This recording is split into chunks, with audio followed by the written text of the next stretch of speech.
সাবেক মেয়র জনাব মুজিবুর রহমানের নেতৃত্বে একটি বিশাল মিছিল আমাদের জনসভায়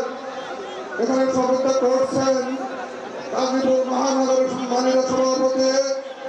শওকত সরকার। এখানে উপস্থিত আছেন আমাদের 5 ক্যান্ডিডেটের সানশাইন আটা ময়দা সুজি ভালোবাসায় তৈরি বিরোধী যারা ক্যান্ডিডেট তারা উপস্থিত আছেন আমাদের কেন্দ্রীয় রিয়াদুল হান্না,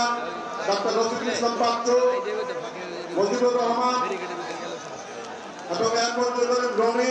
উপস্থিত রয়েছেন। ঢাকা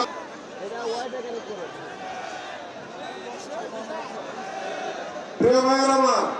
গাজীপুর গাজীপুরের ধানের শীষের মধ্যে মেয়র মুজিবুর রহমান ভাই সব